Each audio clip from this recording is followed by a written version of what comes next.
Hey guys, I hope you've all been well. Today I'm going to discuss a thought that I had that solitude may be able to heal certain mental illnesses. I want to start by saying mental illnesses can be a gift in certain ways. For example, BPD helps me with creativity since I feel emotions intensely. ADHD seems to give me a hyper focus when I find something interesting. OCD can be helpful because when I make a mistake, I'll repeat over and over what I will do next time, almost like a mantra. I used to say what I won't do, but now I say what I will do, as a double positive is better than a double negative. So for myself anyways, I want to learn full self-control of my mind through my spirit. That way I can harness its powers while avoiding the weaknesses. Our mind must work for our spirit, not the other way around. The reasons I've been thinking about this is because in the last couple years I've realized I have BPD, OCD, and mild ADHD. I also had Tourette's as a child, which went away at around age 12. Mental illness seems to run in my family, which I will discuss further in another video. This route has its risks, I realize that, and so should anyone attempting it. Sometimes, though, we need to take risks in order to reach our full potential. We must jump to fly. Personally, medication is not my path. I have little trust for big pharma corporation studies that they do on meds they profit from. I've also seen meds take a negative toll on some close friends. I'm not saying it won't work for some, it's just what I've seen so far. They seem to work for a couple years, then it goes the other way. I also think this route has additional risks for anyone who either self-medicates with drugs or is on medication, since both change the chemistry in our brain and may even block out what our spirit needs to tell us when it's ready and given the chance, as drugs and meds seem to numb us down. Now keep in mind, guys, these are just my thoughts. I still have to try this on myself, so I could be wrong. So it's always good to do your own research, use your own judgment, and as always, listen to your own spirit and to God. I'm only a man and still learning. So basically my theory is that personality disorders and some mental illnesses play from the ego, and that people as a whole these days are living out of balance and more in the ego than the spirit.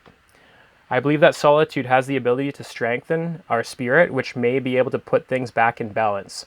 Community is good. I'm not saying isolation indefinitely, just enough to restore the balance within. How I've noticed this was when I've felt like I'm living more in the spirit in the past, my symptoms seemed to be almost non-existent. This lasted for a few months. During that time, I was completely sober. I was going to the sauna every day, going for a hike every day, and praying or meditating in the spirit and to God in complete solitude. What I mean by meditating is just allowing my mind to stop and feel the energy flowing through my body. Usually it starts around my solar plex for myself anyways. I believe all external and physical input should stop during this time. Basically, if it's not spiritual, it's only a distraction. During this time, I was also limiting my phone and screen time. Unfortunately, I fell back into old habits. I've had addiction issues on and off most of my life. What I started to notice is that all my BPD symptoms seem to play from my ego, since it's a personality disorder, which I believe the personality to be our ego. One of the most intense symptoms for me is fear of abandonment, which is also linked in with fear of being alone. So solitude also may be able to directly help with this, since it is facing our fear directly. OCD also seems to play from the ego, as it involves obsessive thoughts, which is playing from the conscious mind. ADHD for me involves executive dysfunction and the inability to focus on things that don't seem important to me, which I believe also may stem from the ego and the conscious mind, and an imbalance of what parts of our mind we are using. Mental illness is on the rise, and I believe this may have to do with ego-increasing activity, such as social media, since we are often posting pictures and looking at other people posting pictures, often showing their best selves. Again, this is focus on self. And for some, this creates a competitive environment rather than a we environment, which also operates through the ego. Back before we were so civilized, I believe we did more stuff that we would kind of auto-perform through our subconscious, such as picking berries, hunting, building shelters. It all became very automated, which I believe connects us more to our spirit, That along with being in nature most of the time.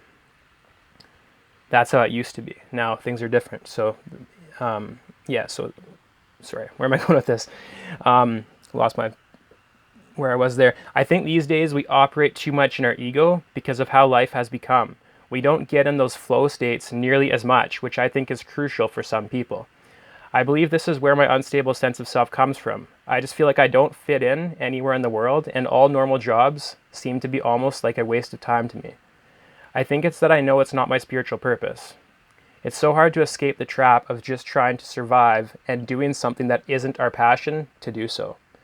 If we search and endure, I think we can find a way out in time. I've been thinking lately that our conscious mind is like our ego, while our subconscious is more like our spirit and more connected to our spirit. Think of when you're doing something and in a flow and how everything seems to happen so easily. Even though we aren't consciously thinking, everything seems to go perfect. This is also when we get the best creative ideas, and the crazy part is we didn't even consciously think of it. Also, time doesn't seem to exist in this state. It's just like it just flows, And I wonder, was that what Jesus meant when he said there is only the present? Being in that state where you're just doing, you're just being, It's like we've lost that way, I think. I think it may help some of us if we do more things to strengthen our spirit and do things that put us into that state of flow more often. Excuse me. Some of us have become unbalanced due to changes in how we operate as a society. We are using our conscious mind too much in comparison to our subconscious. So I've decided to try this experiment on myself. I believe the fastest way to strengthen our spirit is through solitude in nature and also fasting. It seems most well-known spiritual people at some point go into the bush on their own, where they must face themselves and their spirit, their true self, beneath all the defenses the brain has put up throughout their life. During this time, they face their demons. When Jesus did his 40 days and 40 nights in the bush in solitude, the devil tempted him and he resisted. After that, his connection to his spirit and God became that much stronger. This path has its risks, and I do believe some can go insane if they don't work their way up. For example, I won't be going out for 40 days the first time. I will start with, say, a couple days and work my way up. Same goes for fasting. I think it's okay to have some flow-type activities to do, such as bushcraft, fishing, hiking, and art. I'm sure I'm missing some things. Basically anything that can become automated, anything that you can be in that flow state, so that your spirit can tell you what it must. I think even reading during this time can be a distraction, as it uses the conscious mind intensely. Also, in our daily life, it may be good to start to include more flow-type activities. The reason I'm making this video before I try this is sort of like a before and after comparison. Also because I don't know how long this will take, and I just felt I had to share this idea in case it resonates and is able to help someone. This is no magic pill. This route is rough. Our brain will want to distract us and tell us we are bored. I'm not going to lie, I've been in the bush alone before, and time seems to go so slow at times. It doesn't help that we are also living in a time where dopamine can be released so easily through social media, TV, and video games. What's interesting is I've noticed when I'm in flow state, I'm just sort of calm. It's like my brain doesn't care about chemicals. It can be releasing to make me feel better. It's like a sort of peace in absence of any natural high. It's like you don't even really think about it. You're just there, So I did a bit of research, and it turns out most of the effects we feel from dopamine happen in our prefrontal cortex. Oh no. Okay. I thought it was shutting down. We're good still. Okay, sorry guys. So I did a bit of research, and it turns out most of the effects we feel from dopamine happen in our prefrontal cortex, which is our conscious mind. These days, there's so many easy dopamine rushes we can get at our fingertips, such as our cell phone. And it's only going to play more on our receptors as technology gets better. I think this will cause a rise of mental illness, as this will further put things out of balance, making us use even more of our conscious mind comparing to our subconscious. Also, to be clear, our subconscious mind is always active. It's always working. What I'm talking about specifically is when we enter that state of flow, that state where you don't notice time going by, you're just doing what you're doing and you're enjoying it. You know, it's so that's what I'm talking about. I'm talking about us not getting to that state of flow as often. I'm not saying our subconscious mind isn't working. It's still doing its thing in the background, but I'm saying we don't enter that state where our conscious mind kind of shuts down and we just kind of do things automatically, right? I believe we are not going into flow state nearly as much these days, and that it will only get worse if we don't take action.